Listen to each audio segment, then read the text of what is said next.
Story of love. কণ্ঠ আমাদের, অনুভূতি আপনাদের। হারিয়ে যাই ভালোবাসার গভীরে। বর্ণ এক ছুটে সদর দরজার সামনে উপস্থিত হয়। প্রহরের নাগালের মধ্যে দরজা খোলার ব্যবস্থা স্বয়ং প্রহর করে দিয়েছে। একাকী ছেলের যাতে কোনোরূপ প্রবলেম না হয়। বর্ণ দরজার মুক্ত করে সামনে তাকাতেই চোখের আকার বড় বড় হয়ে যায়। বরুণ দাঁত কেলিয়ে হেসে শটান হয়ে দাঁড়িয়ে আসছে। পাশে আরাফের চুপসানো মুখশ্রী। বরুণ সরকারের আসাতে সকলেই ভীত। প্রহর পছন্দ করে না বরুণের হুটহাট আগমন। এতদিন অফিসে এবং ক্যাফেতে হানা দিলে আজ সোজা বাড়িতে চলে এসেছে। সাহসটা পেয়েছে 7 দিন আগে অসুস্থ ঘুমন্ত বর্ণকে বাড়িতে আনার পর। বর্ণ কিছুটা ভীত দৃষ্টিতে পেছনে তাকায়। প্রহর রান্নাঘরে দেখে বর্ণ দ্রুত বরুণের উদ্দেশ্যে ফিস ফিস করে বলে, চাচু তুমি এখানে কেন? আব্বু তো বাড়িতে আসতে নিষেধ করেছে, তবু কেন এসেছো?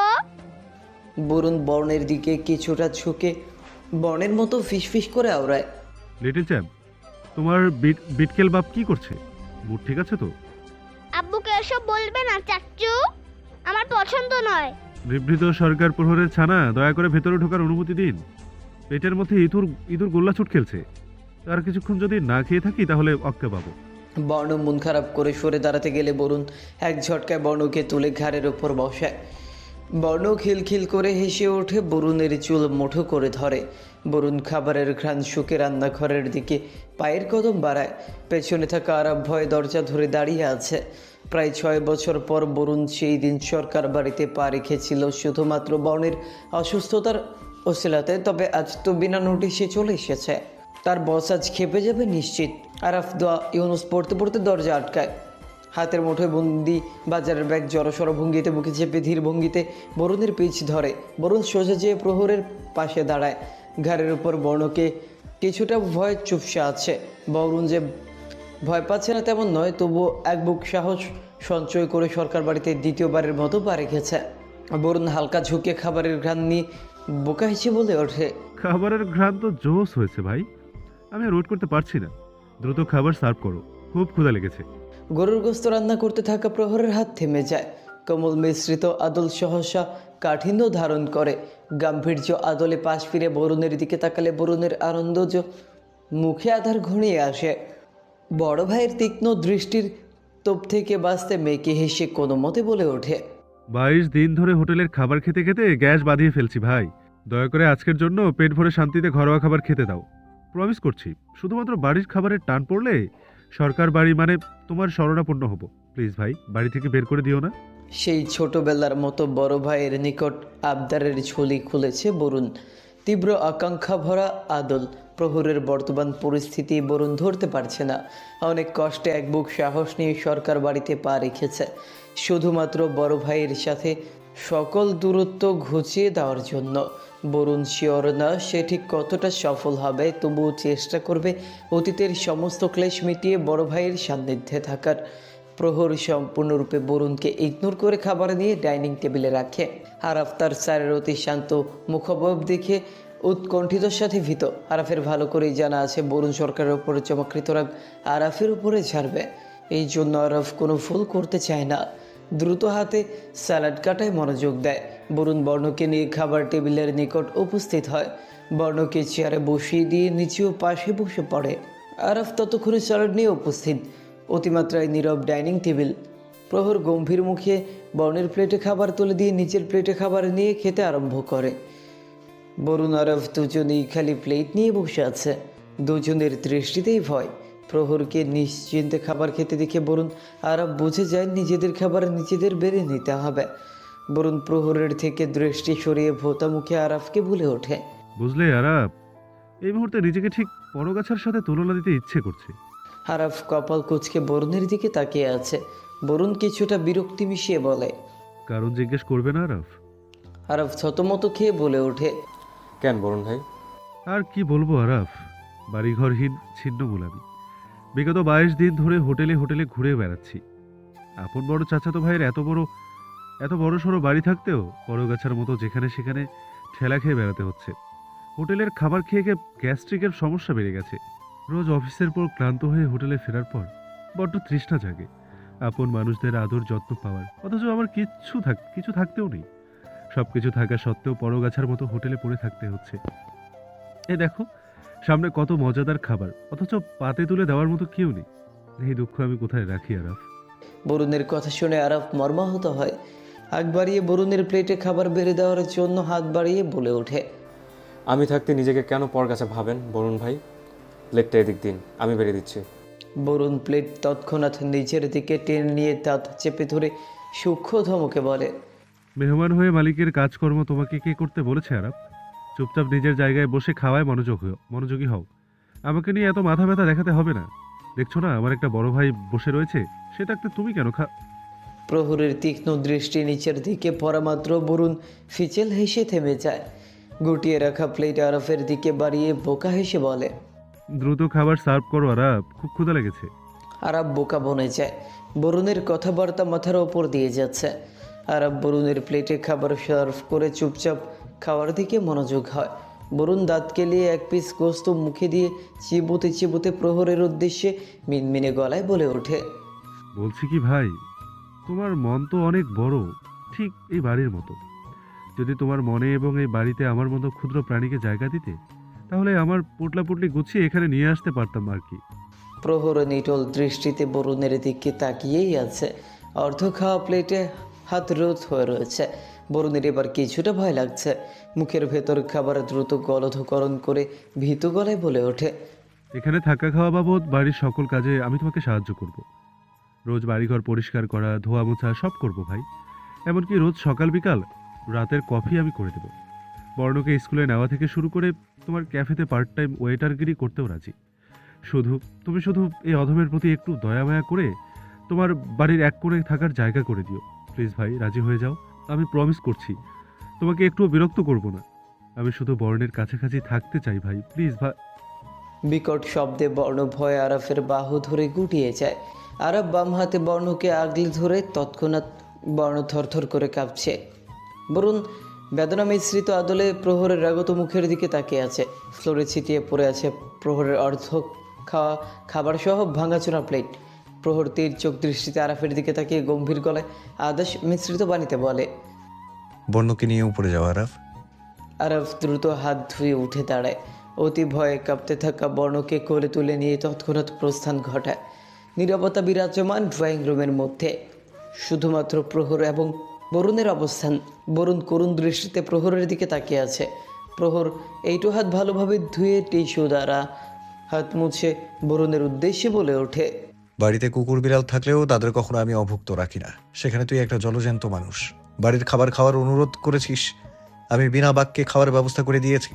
তবে মিনিংস বুঝতে ভুল করেছিস। যদি ভেবে থাকিস নিভৃত সরকার প্রহর 6 বছর আগের স্বভাব আয়ত্ত করে রেখেছে, তাহলে ভুল ধারণা তোর। আমি আর অতীত সম্পূর্ণ দুই মেরু, মেলাতে আসবি না। খাবার খেয়ে বিদায় হবি। তৃতীয়বার যেন সরকার বাড়ির আশেপাশে তোকে না দেখি। প্রহর হাতের মুঠোয় থাকা টিস্যু ছুঁড়ে ফেলে শেডের দিকে অগ্রসর হয়। গুনে গুনে 5 কদম ফেলানোর মধ্যে বরুণ মাথা নিচু করে ভগ্ন হৃদয়ে বলে ওঠে, হারুন সরকারের সাথে সকল সম্পর্ক ছিন্ন করে তোমার কাছে ছুটে এসেছি ভাই। দয়া করে আমাকে ফিরিয়ে দিও না।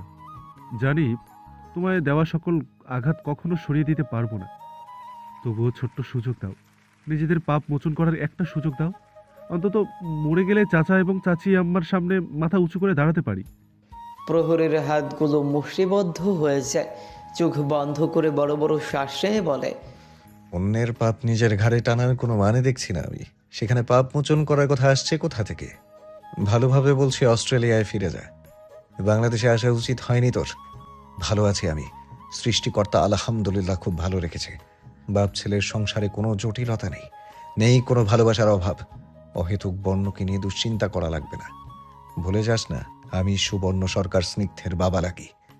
নিজের ছেলের জন্য কোনটা ঠিক কোনটা ভুল তার সিদ্ধান্ত নেওয়ার ক্ষমতা আছে। ফিরে যা তুই। প্রহর চলে যায়। ভাঙাচোরা মন নিয়ে বরুণ খাবার প্লেটে হাত ডুবিয়ে মাথা নিচু করে চোখের পানি ফেলছে। বুকের যন্ত্রণা থেকেও বেশি কষ্ট লাগছে তার আপন বড় ভাইয়ের কঠিন সত্তা দেখে। নিভৃত সরকার প্রহর পুরোপুরি বদলে গিয়েছে। অতীতের প্রহর আর বর্তমানের প্রহর আকাশ পাতাল ফারাক। বরুণ বাম হাতের উল্টো পিঠ দিয়ে চোখের পানি মুছে খাবার খেতে থাকে। অবাধ্য চোখ দিয়ে তবুও পানি পড়ছে। বরুণ পাত্তা দেয় না। ভাতের মধ্যে পড়া চোখের পানি সহকারে তৃপ্তি দিয়ে ভাত খাচ্ছে বরুণ সরকার। খাওয়া সমাপ্ত হতে একটু হাত মুঠ করে ধরে বরুণ ঢুকরে কেঁদে ওঠে। বিচলিত ভঙ্গিতে বাম হাত দিয়ে বুক টলতে টলতে বলে ওঠে, কেন করলে ভাই? কেন সকল সত্য থেকে আমাকে দূরে রাখলে? কেন তোমার কঠিন মুহূর্তে আমাকে স্মরণ করলে না? আমি যে সইতে পারছি না। এত যন্ত্রণা একাকী কিভাবে সামলাতে পেরেছো? আমি তো পারছি না ভাই। এই দেখো, তোমার বরুণের কষ্ট হচ্ছে, একটু বুকে জড়িয়ে ধরো ভাই। আমি আর সহ্য করতে পারছি না। তোমার বরুণকে আর দূরে রেখো না ভাই। বরুণের দৃষ্টিতে তীব্র ব্যথার ছাপ। চোখ দিয়ে অঝরে অশ্রু ছুটছে। কোনোভাবে কান্না থামাতে পারছে না। আচমকা বরুণের চোখ মুখ শক্ত হয়ে যায়। রুক্ষ গলায় বিড়বিড় করে বলে ওঠে, তোমার কষ্টগুলো ভাগ করে দিতে চাই ভাই। দয়া করে নিজেকে উন্মুক্ত করো। এইভাবে ধুকে ধুকে মরতে দেখতে পারবো না। অন্তত আমি যতদিন বেঁচে আছি ততদিন তোমাকে একা ছাড়ছি না। তোমার প্রাপ্য সকল কিছু ফেরত দিয়ে তবেই দেশ ছাড়বো। তার আগে যতই আঘাত করো না কেন, আমি তোমার মুখের কথায় তোমার থেকে দূরত্ব করতে পারবো না। আই নো ভাই, তুমি আমাকে ঠিক কতটা ভালোবাসো। তোকে নিয়ে ঘর বাঁধবার স্বপ্ন, আমার অন্তহীন রাত্রি দিন। তবুও বাদ সাধে আরেক আশা। ফুটপথে যাদের বাসা, আগে তাদের জন্য একটা ঘর বানায়, তারপরে তোর সিঁথিতে তারার সিঁদুর রাঙিয়ে দিতে করবো ঋণ।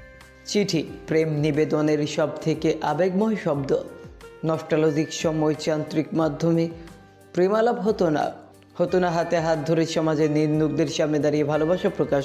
তবুও একটা গভীরতা ছিল। ভালোবাসা শব্দের যথার্থ মান মর্যাদা তখনই স্পষ্ট প্রকাশিত হতো। ডাকপিয়নের মাধ্যমে প্রেমিক যুগল গভীরভাব আদান প্রদান করত। একমাত্র ভরসার শব্দ ছিল চিঠি। শুক্রবারের জুমার নামাজ আদায় করার পরপরই বাপ ছেলে মিলে চলে আসে তাদের সব থেকে প্রিয় ক্যাফেতে।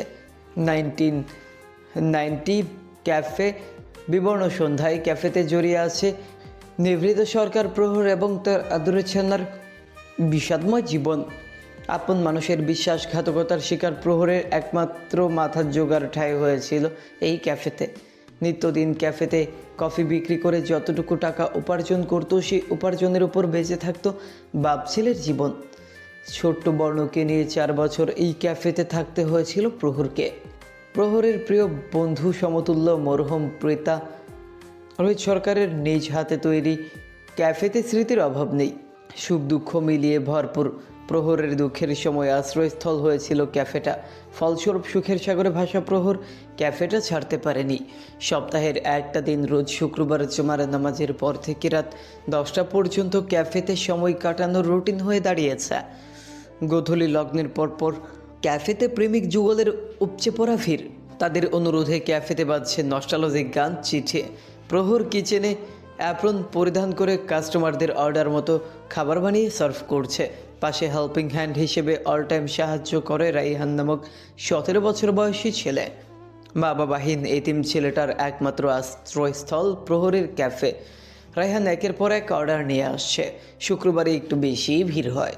তার মধ্যে ক্যাফেতে ঢাকা বিশ্ববিদ্যালয়ের ছাত্রছাত্রীরা বেশি। সকলেই প্রাপ্তবয়স্ক প্রেমিক।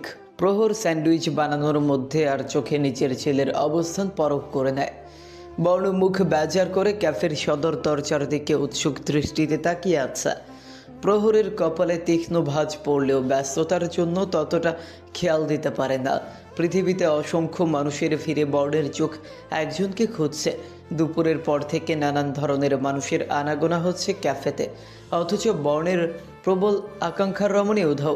বাচ্চা সুলভ হৃদয়ে সৃষ্টিকর্তা বিষণ্ণতা দূর করার জন্য কাঙ্ক্ষিত ব্যক্তিটির প্রবেশ ঘটায় তখনই। সদর দরজা ঠেলে চশমা পরিহিত শালীন পোশাকে মুড়ে থাকা উৎসুক দৃষ্টিতে সন্ধ্যার আগমনে বর্ণ আনমনে স্মিত হেসে ওঠে।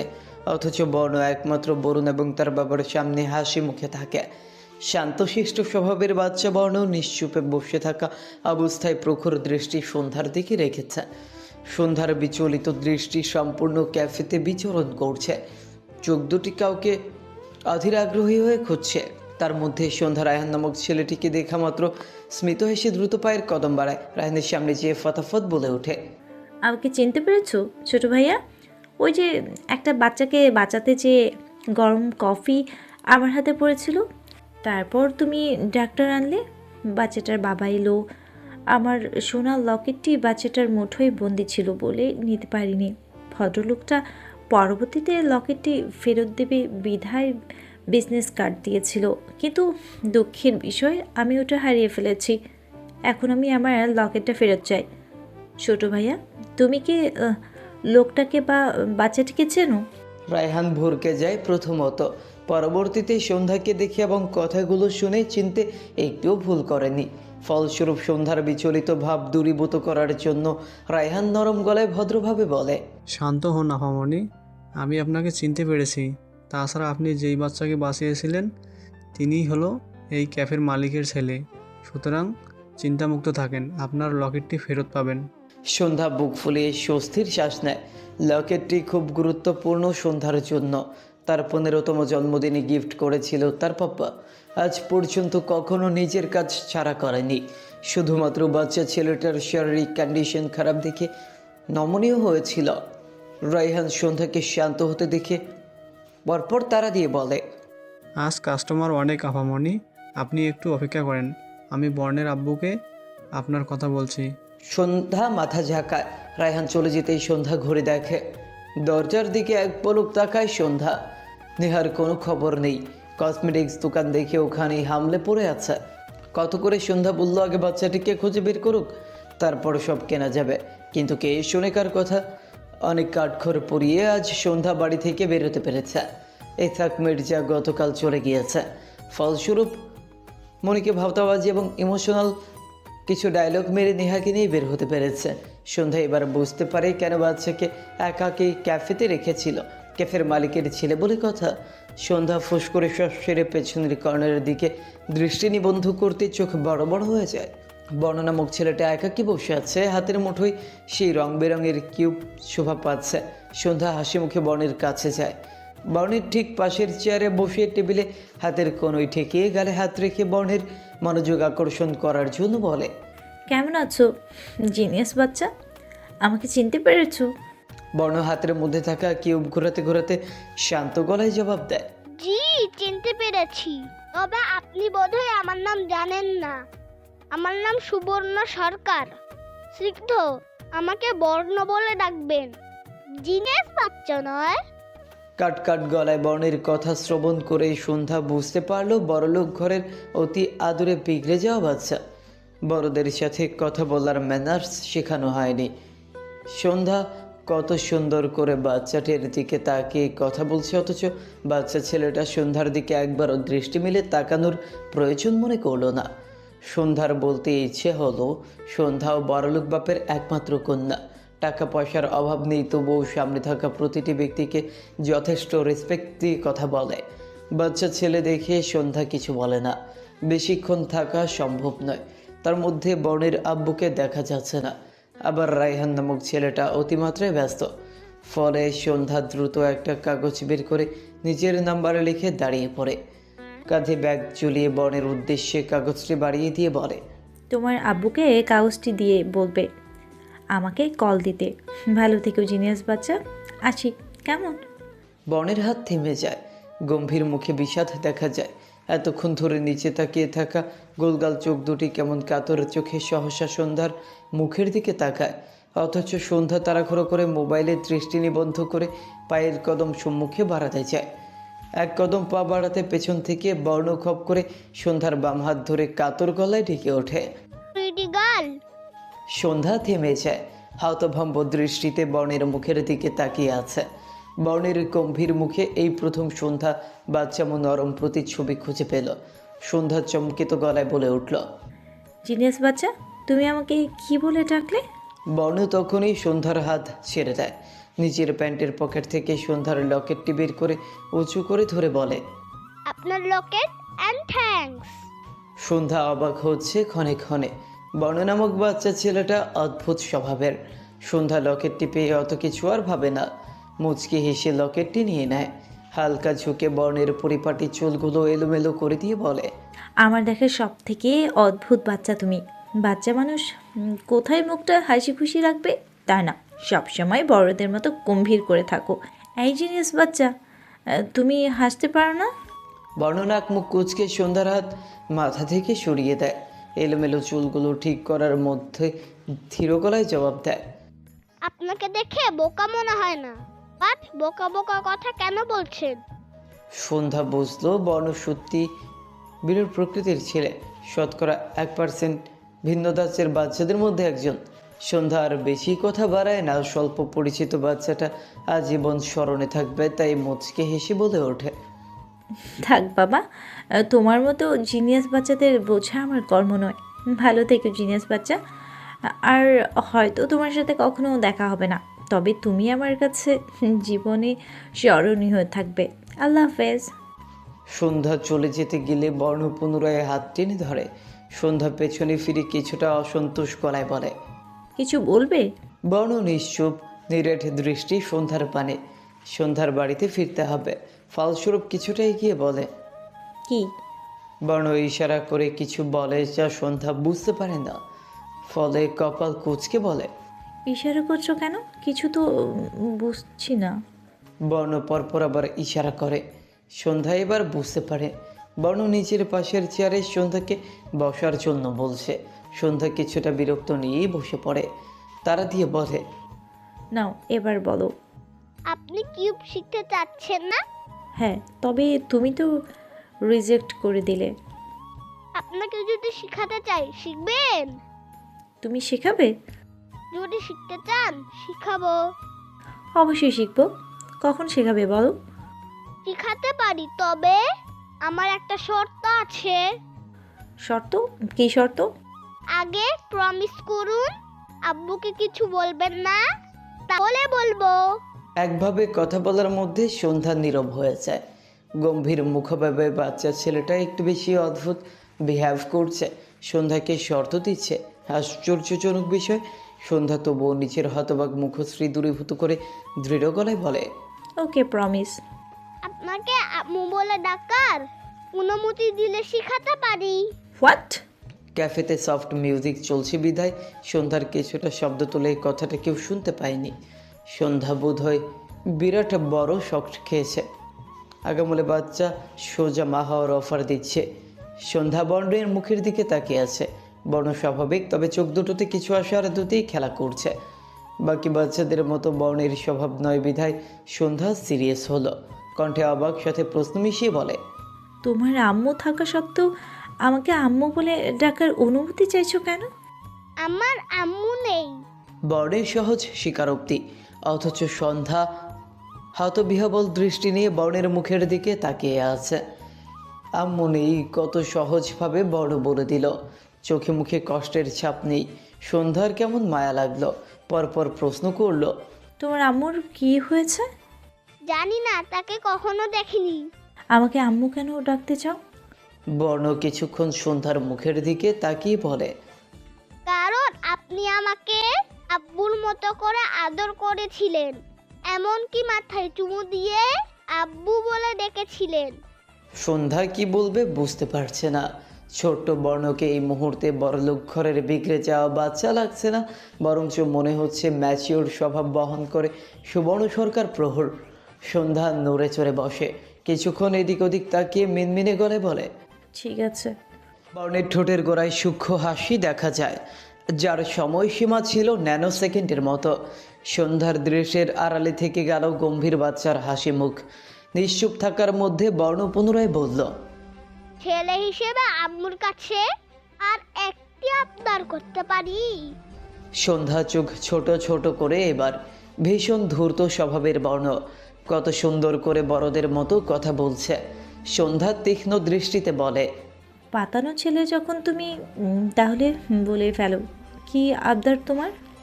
বর্ণ সোজাসুজি সন্ধ্যার হাতের মুঠোয় ধরে রাখা লকেটটি দেখিয়ে বলে। এই লকেটটি আমাকে দিবে আম্মু? সন্ধ্যার এই মুহূর্তে অদ্ভুত অনুভূতি হচ্ছে। আম্মু ডাকটা কেমন যেন শোনালো।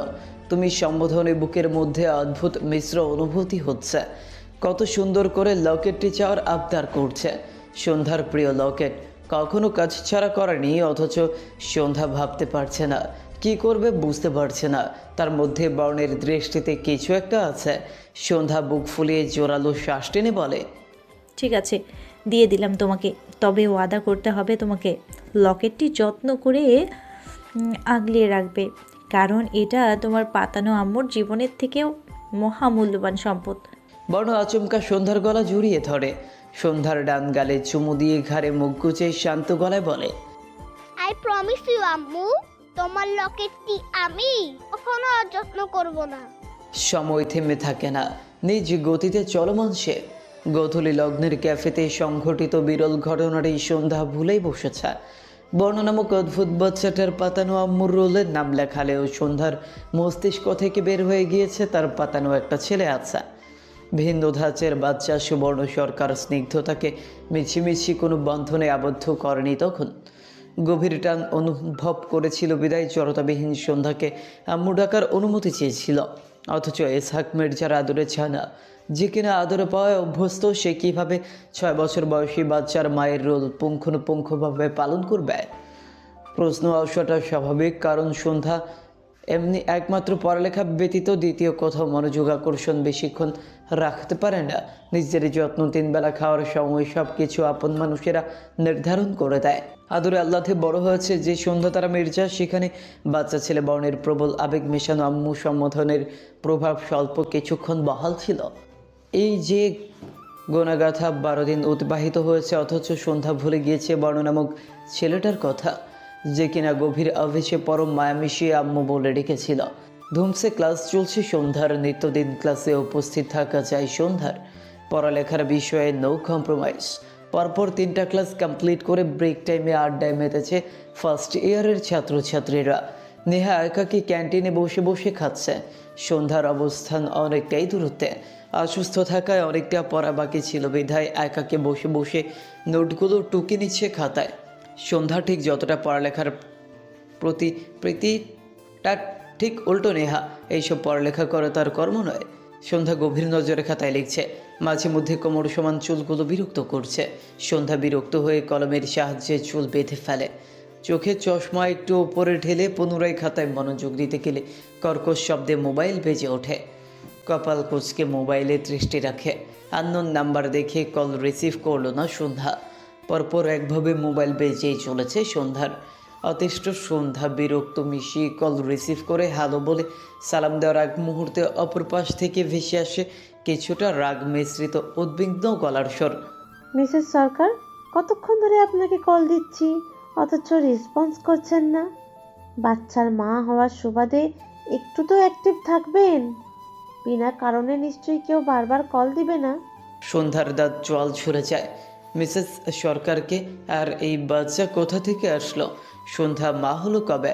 সন্ধ্যার মস্তিষ্কের মধ্যে প্রশ্নরা কিলবিল করছে, তখন পুনরায় অপর পাশ থেকে কিছুটা ক্ষুব্ধ গলায় ভেসে আসে, আপনার ছেলে রোজকার পাগলামো বরদাস্ত করার ইচ্ছা বা আগ্রহ কোনোটাই নেই আমার। স্কুলের বাকি বাচ্চাদের জন্য যে রুলস গ্রাহ্য, আপনার ছেলের জন্য তা একই।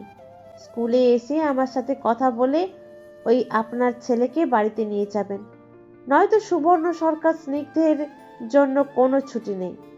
এতক্ষণ সকল কথা মাথার ওপর দিয়ে গেলেও সুবর্ণ সরকার স্নিগ্ধ নামটা শোনা মাত্র বুকের ভেতর অদ্ভুতভাবে ধক করে ওঠে। সন্ধ্যার স্মৃতির পাতায় ভেসে ওঠে ক্যাফেতে স্বল্প পরিচিত গম্ভীর স্বভাবের বাচ্চাটার কথা। প্রথম সাক্ষাৎ এমনকি দ্বিতীয় সাক্ষাৎ দুটোই ছিল ভিন্ন ধাঁচের। তার মধ্যে দ্বিতীয় সাক্ষাতের পর সন্ধ্যার পাতানো ছেলেতে নাম লিখিয়েছিল বর্ণ। পড়ালেখার চাপ এমনকি বাচ্চা ছেলেটার বাচ্চামো দেখে সন্ধ্যার মন মস্তিষ্ক থেকে মুছে ফেলেছিল বর্ণের নাম। আজ 12 দিন পর বর্ণের প্রসঙ্গ, তবুও অদ্ভুতভাবে সন্ধ্যার মন ভীত হলো। দ্রুত গতিতে বই খাতা গুছিয়ে নিতে নিতে বুদ্ধি খাটিয়ে বর্ণের স্কুলের নাম জেনে নেয় আগত মহিলার কাছ থেকে। সন্ধ্যা কাঁধে ব্যাগ ঝুলিয়ে জুতা পরে উঠে দাঁড়ায়। আধা ঘন্টা পর আরও 2টো ক্লাস আছে, তবুও অদ্ভুত টানে সন্ধ্যা ভার্সিটি থেকে বেরিয়ে পড়ে।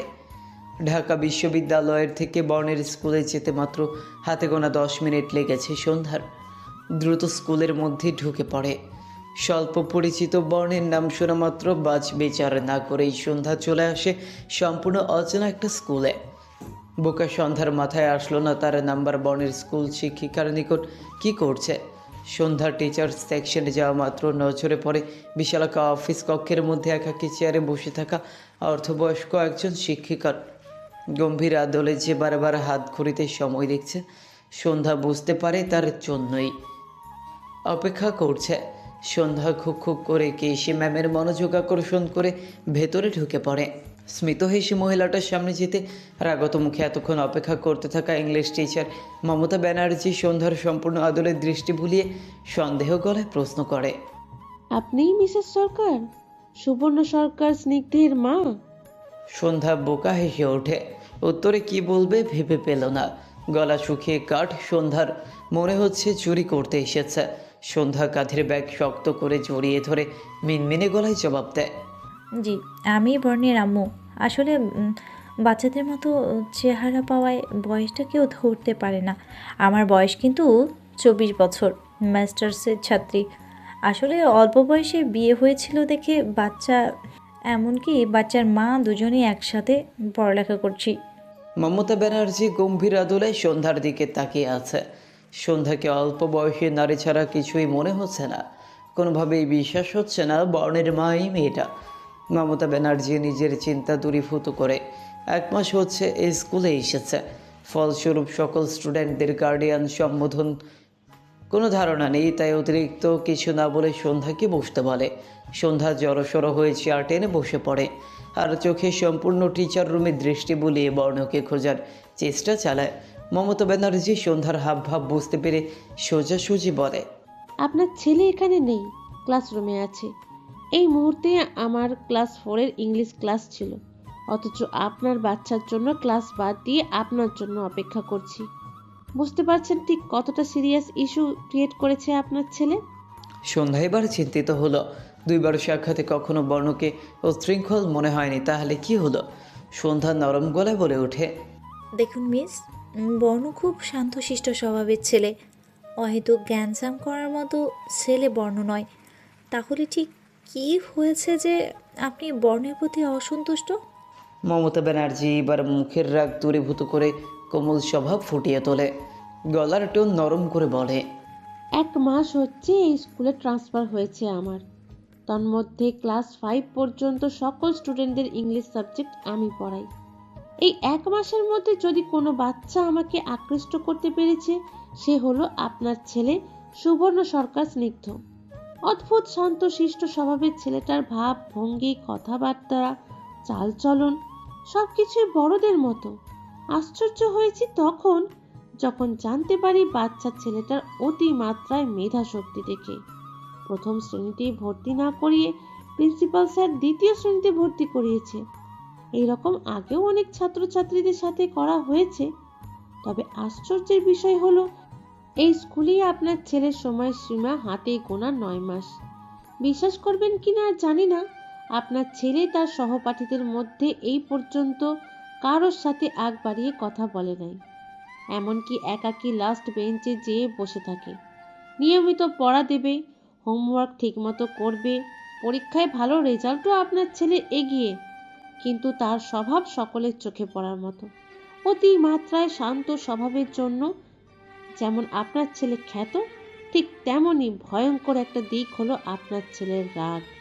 একজন প্রাপ্তবয়স্ক মানুষের থেকেও অধিক। আমি আসার পর এই রাগের সাথে পরিচিত হই সকলে। বিগত কয়েকদিন যাবৎ ধরেই আপনার ছেলে আরো বেশি নিশ্চুপ হয়ে থাকে। পড়ালেখার প্রতি অতি মনোযোগী বাচ্চার হাব ভাব পরিবর্তন হলে টিচারদের নজরে আগে বাঁধবে, স্বাভাবিক। আমার ক্ষেত্রেও বেঁধেছে। বিশেষ স্বভাবের বাচ্চা হওয়ায় শুধু বলেছি লেখাপড়ার প্রতি মনোযোগ দিতে। বাধ্য ছাত্রদের মতো পরবর্তীতে পড়ালেখার প্রতি মনোযোগ ফিরিয়ে এনেছে। কিন্তু আজ যা করেছে তার জন্য আমি প্রস্তুত ছিলাম না। ঘটনাটি এতটাই ভয়াবহ ছিল যে আমি দ্বিতীয় কোনো টিচারদের সাথে আলোচনায় যাইনি। সোজা বর্ণের আব্বু কিংবা আম্মুর সাথে কথা বলতে চেয়েছি। যেহেতু নতুন এখানে আমি, তাই সকল ছাত্রছাত্রীদের গার্ডিয়ানদের নাম্বার ছিল না।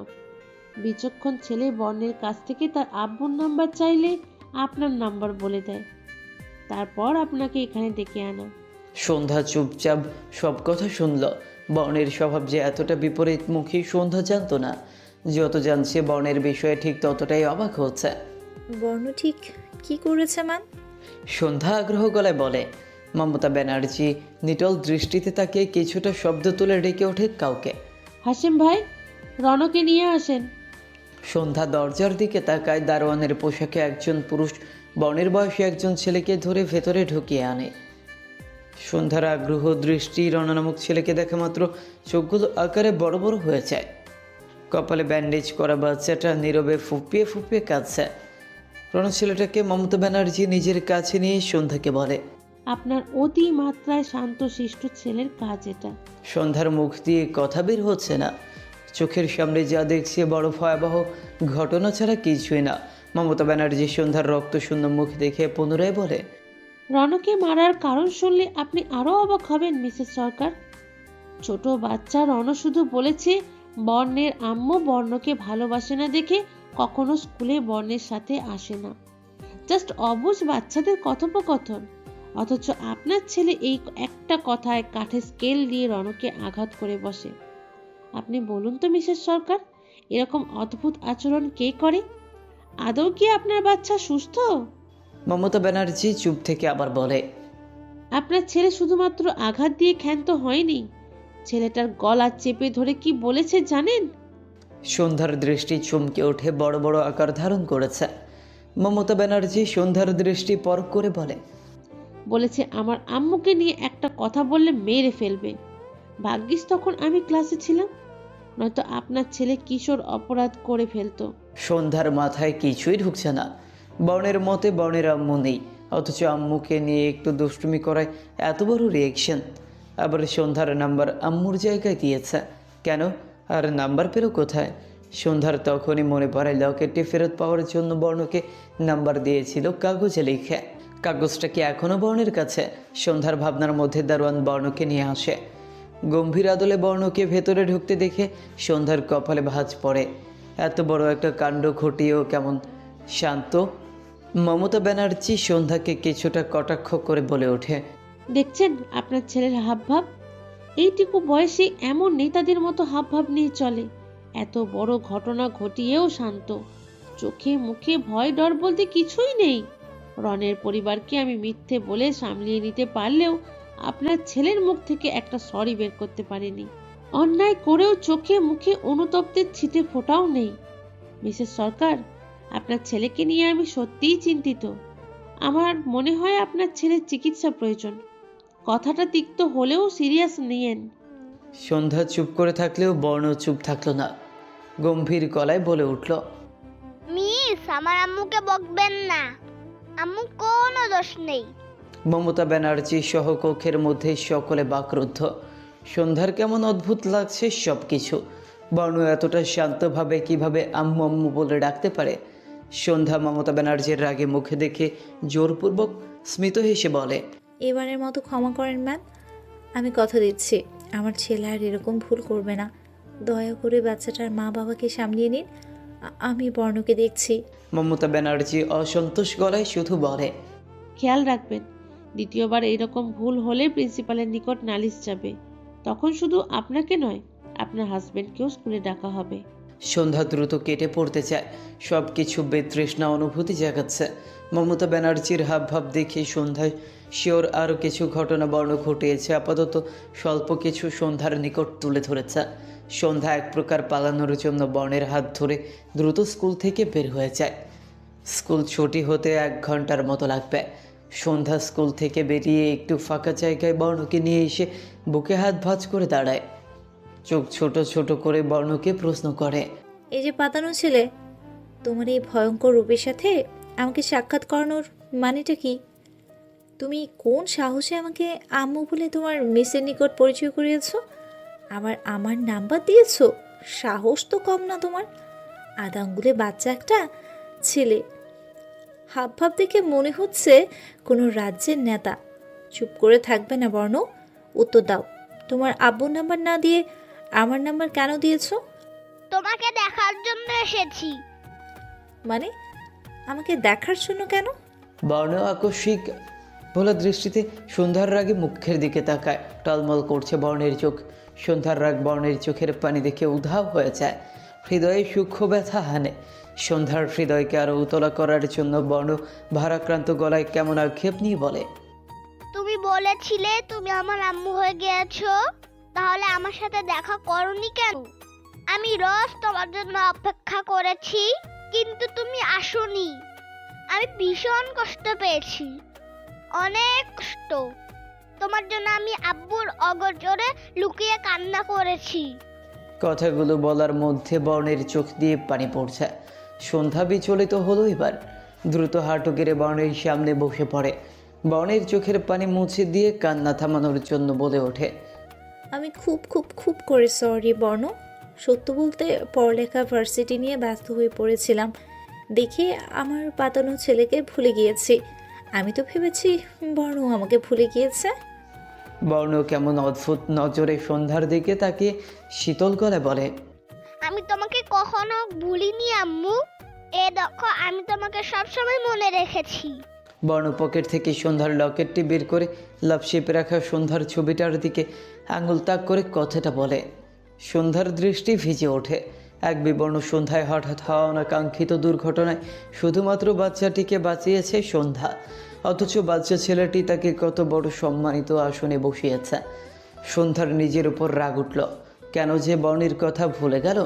সন্ধ্যার ভাবনার মাঝে বর্ণ সন্ধ্যার দুই গালে হাত রেখে গভীর আবেগ মিশিয়ে ডেকে বলে, আম্মু, আমি তোমাকে খুব মিস করেছি। সন্ধ্যা তৎক্ষণাৎ বর্ণকে জড়িয়ে ধরে। বর্ণের মাথায় চুমু দিয়ে বিড়বিড় করে বলে ওঠে, আই এম সরি আব্বু, আর এমন হবে না। আর কখনো তোমাকে ভুলে যাব না, কখনো না। দুপুরের কড়া রোদে মাথার উপর খারাপভাবে পড়ছে। রৌদ্রের কারণে ঘরমাক্ত হয়েছে বর্ণের শরীর, সাথে সন্ধ্যার অবস্থাও কাহিল। বর্ণের স্কুল থেকে কিছুটা দূরত্বে ছোটোখাটো মাঠের মধ্যে ছায়াযুক্ত গাছের নিচে সন্ধ্যা এবং বর্ণের অবস্থান। সন্ধ্যার একমাত্র ফুপি, যাকে মনি বলে সম্বোধন করে, রোজ ভার্সিটিতে আসার পথে সন্ধ্যাকে হালকা পাতলা খাবার দিয়ে দেয়। নেহা সবসময় ক্যান্টিনের খাবারের প্রতি বেশি আকর্ষণ ফিল করে, কিন্তু সন্ধ্যা খুঁতখুঁতে স্বভাবের সাথে বাহিরের খাবার সহজে হজম করতে পারে না, ফলস্বরূপ বাচ্চাদের মতো টিফিন সাথে থাকে। এই মুহূর্তে সন্ধ্যার ভাগের খাবার বর্ণের পেটে যাচ্ছে। সন্ধ্যা এখনও একাকে ঠিকমতো খাবার খেতে নিখুঁতভাবে শেখেনি, অথচ বর্ণ কত সুন্দর করে হাত দিয়ে খাবার খেয়ে যাচ্ছে। সন্ধ্যা আগ বাড়িয়ে বর্ণকে খাবারের বাটি দিয়ে খেতে বললে বর্ণ বিনা বাক্যে খাবার খেতে থাকে। সন্ধ্যা বর্ণের মুখের দিকে তাকিয়ে আছে, ভাবছে হুট করে লাইফে বিরাট পরিবর্তন চলে এসেছে। 18 বছর বয়সী সন্ধ্যার 6 বছর বয়সী একটা হ্যান্ডসাম ছেলে আছে। সন্ধ্যার পাপ্পা ইসাক মির্জার কানে গেলে নিশ্চয়ই হার্ট অ্যাটাক করে বসবে। সন্ধ্যার ভাবনার মধ্যে বর্ণ অর্ধেক খাবার খেয়ে বলে, আম্মু, আর খাবো না, পেট ভরে গিয়েছে। সন্ধ্যা পানির বোতলে এগিয়ে দেয়, খাবার বাটি ব্যাগে ভরে রাখে। বর্ণের হাত ধোয়া হলে সন্ধ্যা নিচের ওড়না দিয়ে বর্ণের হাত সহ মুখ মুছে দিয়ে সিরিয়াস গলায় সোজাসুজি প্রশ্ন করে, রনুকে কেন মেরেছ বর্ণ? তোমাকে নিয়ে রোজ খারাপ কথা বলে, তাই মেরেছি। রোজ বলতো? সন্ধ্যার বিস্মিত মুখের দিকে তাকিয়ে বর্ণ মাথা ঝাঁকায়। বর্ণের নতুন স্কুলে পড়াশোনার সময় মাত্র 9 মাস। তার মধ্যে প্রহর শুধুমাত্র ভর্তির দিন স্কুলে এসেছিল, বাকি দিনগুলো প্রিন্সিপালের নিকট থেকে সকল খবর নিত। চুপচাপ স্বভাবের বর্ণ পড়ালেখার দিক থেকে মেধাবী হওয়ার তরুণ আগবাড়িয়ে প্রহরকে কখনো স্কুলে আসতে হয়নি। কিন্তু রণ নামক হিন্দু ছেলেটা অনেকদিন যাবৎ ধরে বর্ণের সাথে বন্ধুত্ব করতে চায়। বর্ণ অতিমাত্রায় ইন্ট্রোভার্ট হওয়ার দরুন এড়িয়ে চলত। ছোট্ট বাচ্চা রণ কষ্ট পেয়ে বর্ণকে রোজ খেপাতো। অন্যান্য বাচ্চাদের মতো প্রহর কখনো বর্ণকে স্কুলে দিতে আসে না। শুধুমাত্র বর্ণের জন্য নির্দিষ্ট একজন ড্রাইভার রাখা হয়েছে, সেই বর্ণকে স্কুলে দিয়ে যাবার ছোট্টের সময় নিতে চলে আসে। ফলস্বরূপ বর্ণকে রাগানোর জন্য রোজ উল্টাপাল্টা কথা বলতো। তবে বর্ণ মাথা না ঘামালেও বিগত দিন ধরে সন্ধ্যার প্রতি অদৃশ্য টান জন্ম হয়েছে বর্ণের অন্তরে। ফলস্বরূপ আম্মুর প্রসঙ্গে যখন বলেছে বর্ণের আম্মু বর্ণকে ভালোবাসে না, তখন বর্ণ নিচের রাগ কন্ট্রোল করতে পারেনি। নিভৃত সরকার প্রহরের ছানা পুরাই বাপের মতো হয়েছে। সন্ধ্যা বর্ণের কথা শুনে ফোঁস করে শ্বাস ছেড়ে কিছুটা কৌতূহলবশত বলে, সত্যি করে বলো তো বর্ণ, তোমার আম্মু ঠিক কোথায়? আম্মুর বিষয়ে কিছু জানি না আমি, আব্বু কখনো বলেনি। সন্ধ্যার কেমন যেন লাগলো। বুঝলো হয়তো বর্ণের আব্বু এবং আম্মুর মধ্যে কিছু ঝামেলা আছে। বর্তমান সময়ের সংসার তো আবার বিনা সুতায় বাঁধা থাকে, সূক্ষ্ম টানে ছিঁড়ে যায়। অথচ সন্ধ্যার মাম্মাম পাপ্পা কত ভালোবাসে একে অপরকে। সন্ধ্যার খুব পছন্দের চটি তার মাম্মাম পাপ্পা। অনেক আগে থেকেই সন্ধ্যার ভেতরে ফ্যান্টাসি কাজ করে। সন্ধ্যা চায় তার লাইফ পার্টনার তার পাপ্পা ইসাক মির্জার মতো হুবহু হবে। আদর, ভালোবাসা, যত্নে কোনো খামতি থাকবে না।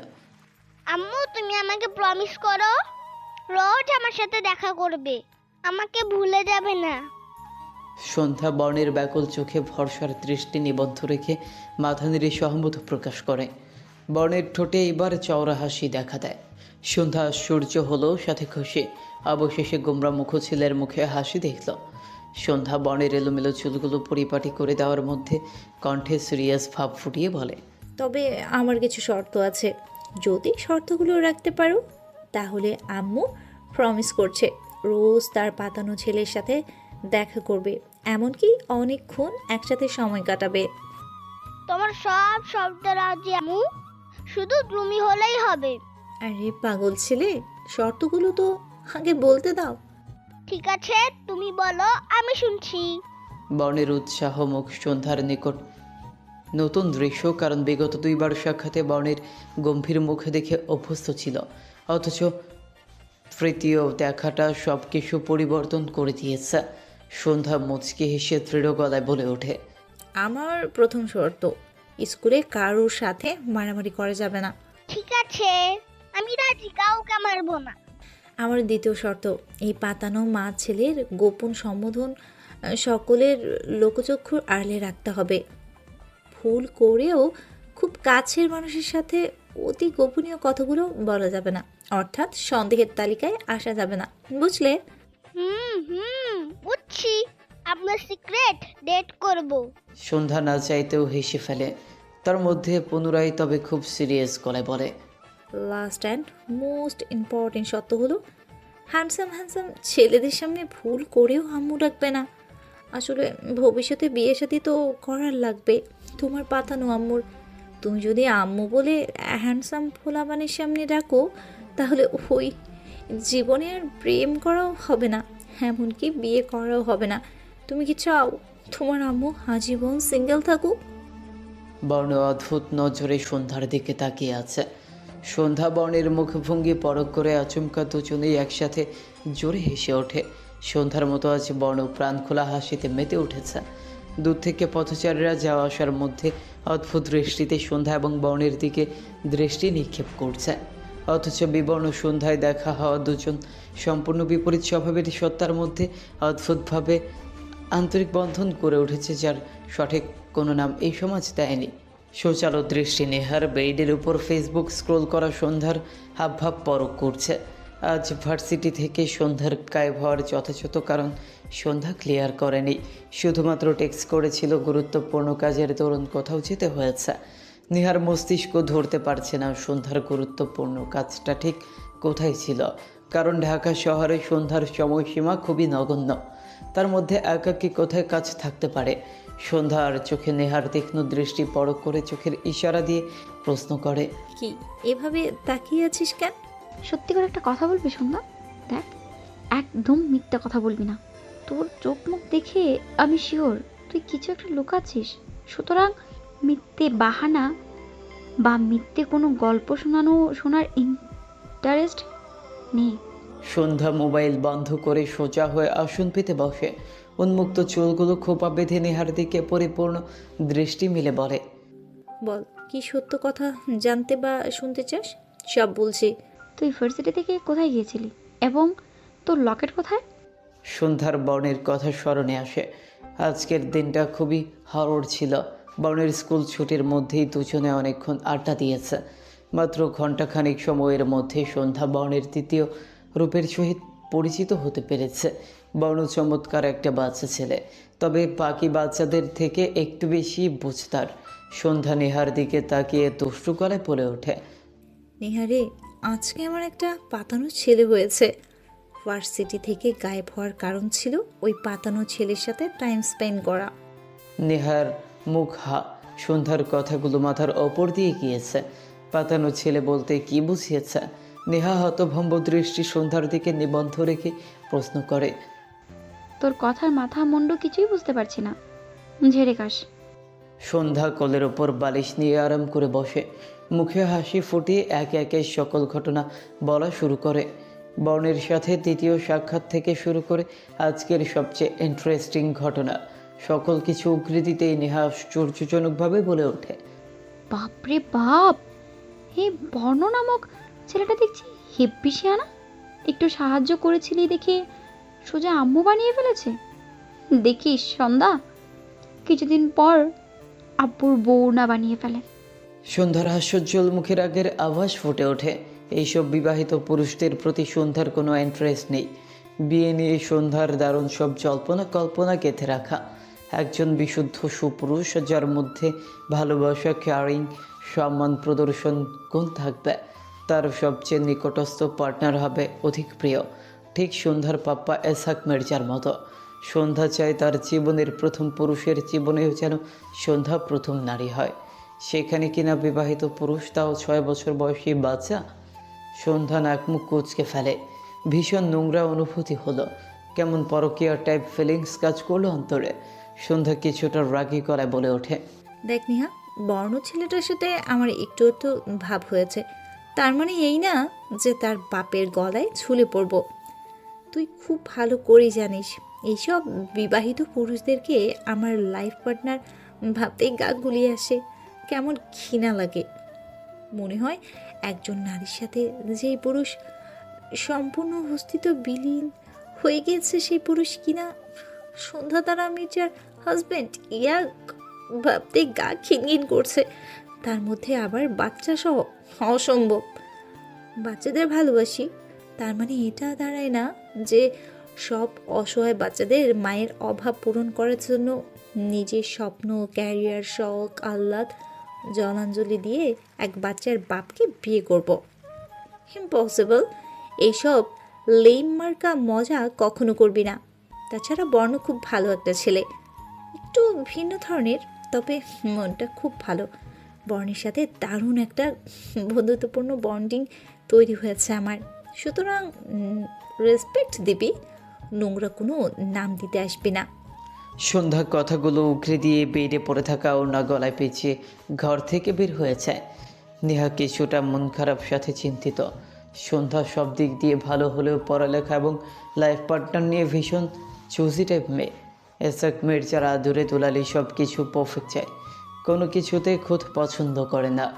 সন্ধ্যা নিজের চোখের সমস্যা নিয়েও খুঁত করে।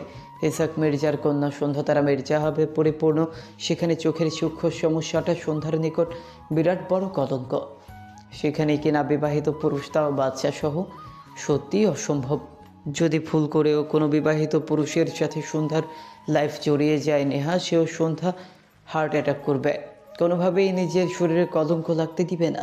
ড্রয়িং রুমের মধ্যে হুলস্থুল কাণ্ড। মাসে শুরু হয়েছে আরও 1 সপ্তাহ আগ থেকে, অথচ মাসিক বাজার করা কিছুই হয়নি। এনশিয়া বেগম ফায়ার হয়ে পড়েছে। মাছ থেকে শুরু করে যাবতীয় সকল সরঞ্জাম শেষ। রাতের রান্নার কোনো প্রকার আনাজ নেই। এনশিয়া বেগম মোবাইল হাতে তুলে বারংবার কল লাগাচ্ছে তার একমাত্র সন্তানের পিতাকে, যে কিনা আজ ওয়াদা করেছিল মাসিক বাজার করার জন্য অফিস থেকে দ্রুত বাসায় ফিরবে, কিন্তু বিকেল 3টার ওপরে বাজছে, জনাবের খোঁজ খবর নেই।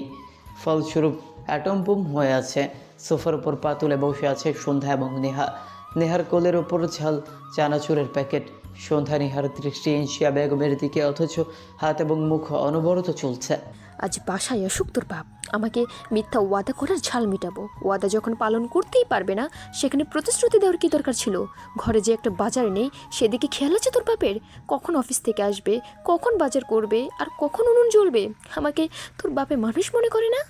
মির্জা বাড়ির মেয়ে আমি, সেই জন্য তোর ভবঘরে বাপের সংসার করে গেলাম, নয়তো এই ভবঘরে বেটার ঘরে ঝাঁটার বাড়ি মারতাম, জ্বালিয়ে পুড়িয়ে জীবন শেষ করে দিল। এনশিয়া বেগম নেহার দিকে তাকিয়ে কথাগুলো ছাড়ল। বেচারি নেহা বাপের ওপরের রাগগুলো বেশিরভাগ ক্ষেত্রে নিচের ওপর পড়ে, মাঝে মধ্যে পিঠে ধুমধাম কিল মিস যায় না। মায়ের আকাশচুম্বী রাগ দেখে নেহা কোলের উপর রাখা চানাচুরের প্যাকেট ধরে দ্রুত কেটে পড়তে চায় ড্রয়িং রুম থেকে। এনশিয়া বেগম নেহার পালানো দেখে তেতে গেল। পায়ের জুতা খুলে সোজা ঢিল ছুড়ল নেহার উপর। মাত্র সিঁড়ির 5ম ধাপে পা পড়ে নেহার, তার মধ্যে পিঠের উপর জুতার শক্তপোক্ত আঘাতে মা বলে চিৎকার দিয়ে ওঠে। এনশিয়া বেগম মেয়ের বিরক্ত মাখা গলা শোনা মাত্র চিল্লিয়ে বলে ওঠে, মুখ সেলাই করে দেবো বিয়াদব মেয়ে। কার উপর চোখ গরম দেখাস তুই? ভুলে যাস না আমি মির্জা বাড়ির মেয়ে। চোখের নজর নিচু করে কথা বলবি। এনশিয়া বেগমের একটা কমন ডায়লগ হলো, আমি মির্জা বাড়ির মেয়ে। ছোট থেকে শুনতে শুনতে কান পেকে গেছে নেহার। ব্যথার সাথে বিরক্ত রাগ মিশিয়ে নেহা পেছনে ঘুরে বলে ওঠে, তুমি মির্জাবাড়ির কন্যা? আমি কেন, পুরো মহল্লার মানুষ জানে। তবে আমার মাঝে মধ্যে সন্দেহ হয় তুমি জানো কি না। যদি জানতে তাহলে রোজ রোজ আমি মির্জাবাড়ির মেয়ে বলে মুখে ফানা তুলতে না। উফ, পিঠ চলে গেল আমার। আব্বুর উপরের রাগ আমার উপর কেন ঝাড়ো? সব সময় বলির পাঠা আমাকে বানাও। ধুর, ভাল লাগে না। যতদিন বিয়ে না হচ্ছে ততদিন এই যন্ত্রণা সহ্য করতে হবে। আমার জানা আছে। ও আল্লাহ, তোমার এই বান্দির উপর একটু দয়া হয় না? একটাই তো বিয়ে করতে চাইছি, শুধু একটা। দ্রুত বিয়ের ব্যবস্থা করে এখান থেকে মুক্ত করে দাও। আমার আর ভালো লাগে না এই মির্জাবাড়ির মেয়েদের হাতে রোজ রোজ মার খেতে। সন্ধ্যা মুখ চেপে হাসছে। নেহা পিঠ ডুলতে ডুলতে ওপরে চলে যায়। এনশিয়া বেগম তেলে বেগুনি চলে উঠল। দাঁত কটমট করে ভয়ঙ্কর দৃষ্টি মোবাইলে নিবন্ধ করে পুনরায় কল লাগায় তার জনাবের কাছে। ড্রয়িং রুমে অস্থিরভাবে পায়চারি করছে আর অনবরত কল লাগাচ্ছে। সন্ধ্যা তার মনির রাগ এবং অস্থিরতা দেখে সোফা ছেড়ে উঠে দাঁড়ায়। ইনশিয়া বেগমের হাত থেকে মোবাইল কেড়ে নিয়ে পেছন থেকে জড়িয়ে ধরে ইনশিয়া বেগমের টান গালে পরপর চুমু দিয়ে বলে, ওহো মনি, এত হাইপার হচ্ছ কেন? ফুপা ব্যস্ত আছে বিধায় কল রিসিভ করছে না, নয়তো তোমার কল রিসিভ না করার মতো আমার ফুপা যান না। কিভাবে শান্ত থাকবো তুই বল? ঘরে একটা আনাজ নেই, তার উপর রহিমকে ছুটি দিয়েছি মাসখানেকের জন্য। এখন এই বাজার কে করবে? আমি তো কখনো করিনি, এমনকি এই বয়সে অত ভারী ভারী বোঝা বইতে পারবো না। এখন রাতের রান্না কি হবে? অনলাইন থেকে খাবার অর্ডার করি মনি। খবরদার সন্ধ্যা, ভুলেও বাইরের খাবার ঘরে আনবি না। তুই যে বাইরের খাবার খেলেই অসুস্থ হয়ে যাস আমার জানা আছে। সন্ধ্যা নিশ্চুপ হয়ে কিছুক্ষণ ভাবুক হয়। দাঁত দিয়ে ঠোঁট কামড়ে আচমকা সন্ধ্যা বলে, মনি, আমি আর নেহা বাজার করি। ইনশিয়া বেগম সন্ধ্যাকে নিজের থেকে ছাড়িয়ে নেয়। কপাল কুঁচকে সন্ধ্যার মুখের দিকে তাকিয়ে প্রশ্ন করে, বলতো বেগুন দেখতে কেমন? সন্ধ্যা বোকা হেসে মাথা চুলকায়। আজ পর্যন্ত রান্নাঘরের দুয়ারে গিয়েছে কিনা সন্দেহ, সেখানে সবজি চিনবে কীভাবে? সন্ধ্যার মুখ দেখে ইনশিয়া বেগম হতাশ ভরা গলায় বলে, এখনো বেগুন দেখতে কেমন হয় জানিস না, অথচ বাজার করতে যাবি। তোর আর নিহার কাজ হলো খাবি দাবি আর বনে বনে হকবে। তোদের দুজনের বিয়ে নিয়ে আমি বড় চিন্তিত। কার কপাল যে পড়বে তোদের এই দুই বোনের জন্য আল্লাহ ভালো জানে। ইয়াক মনি, তুমি অপমান করছো কেন? হয়তো সবজি দেখতে কেমন হয় আমি জানি না, কিন্তু সবজির নাম তো জানি। বাজার গিয়ে নাম বললেই তো দোকানদার দিয়ে দেবে, আমি শুধু টাকা দিয়ে নিয়ে আসবো। এটা কোনো বড় কাজ হলো? ইনশিয়া বেগম কপাল কুঁচকে বলে ওঠে, তোদের দুই অকর্মা বোনের জন্য একটা কথাই বলতে ইচ্ছে করে। কি কথা মনি? Coming for going, going for nothing. জীবনে শুধু আসা যাওয়ার মধ্যেই আটকে থাকবি, কিছুই করতে পারবি না। বড়লোক বাপের আদুরে দুলালি হলে যা হয় আর কি। ইনশিয়া বেগমের কথা শোনা মাত্র সন্ধ্যা কপালে সুদীর্ঘ ফাঁদ ফেলে প্রশ্ন করে, তুমি কি অপমান করলে মনি? না, ইসহাক মির্জার কন্যাকে অপমান করার দুঃসাহসিকতা আমার আছে নাকি? গথা কথা কর। এগোতে লাগলো সন্ধ্যার। ডাইনিং টেবিলের উপর রাখা মাসিক বাজারের লিস্ট সহ টাকাগুলো এক প্রকার ক্ষিপ্ত বেগে ছিনিয়ে নিয়ে শিরবে ওপরে উঠতে উঠতে দৃঢ় গলায় বলে, আজ বাজার করে বুঝিয়ে দেব ইসহাক মির্জার আদুরে কন্যা সন্ধ্যা তারা মির্জা অকর্মা নয়। স্যাঁতস্যাঁতে পরিবেশ, মাছের গন্ধযুক্ত পানি থেকে শুরু করে সবজির পচা অংশ যেখানে সেখানে ফেলানো, তার মধ্যে লোকজনের ভয়ানক ভিড়, তার মধ্যেই শব্দ দূষণ। সব কিছু দেখা মাত্র নেহা উল্টো ঘুরে হাঁটা ধরতে চায়। সন্ধ্যা নাক চেপে দ্রুত নেহার হাত ধরে শক্ত করে। নেহা বিরক্ত মিশিয়ে হাত ছাড়িয়ে নিতে বলে, সন্ধ্যার বাচ্চা, হাত ছাড়। তোর খপ্পরে পড়ে আমি ভোকার মতো বাজার করতে চলে এসেছি। বিশ্বাস কর বোন, বাজারের অবস্থা দেখে বাজার করার শখ মিটে গেছে। অনুরোধ করছি, তোর পায়ে পড়ছি, এর মধ্যে আমাকে টানা হেঁচড়া করিস না। মাফ চাই, এর মধ্যে আমি নেই। বেইমানি করবি না নিহা, আমার ইজ্জতের ব্যাপার। মনি বলেছে আসা যাওয়া ছাড়া কিছুই করতে পারি না আমরা, তুইও যুক্ত। আজকে বাজার করে দেখিয়ে দিতে হবে আমরা দুই বোন ঠিক কি কি করতে পারি। সন্ধ্যা তুই হাত ছাড়, যতই পান দিস না কেন আমি ফুলছি না। বাজারের থেকে কত দূরে দাঁড়িয়ে আছি, এতে বমি আসছে, এর মধ্যে ঢুকলে নির্ঘাত মরে যাব। অল্প বয়সে বিয়ে শাদী না করে মরতে চাই না। তুই বরঞ্চ বাজার করে নিয়ে আয়, আমি এখানেই দাঁড়িয়ে তোর জন্য অপেক্ষা করছি। যা না, দ্রুত তোর কেরামতি দেখিয়ে আয়।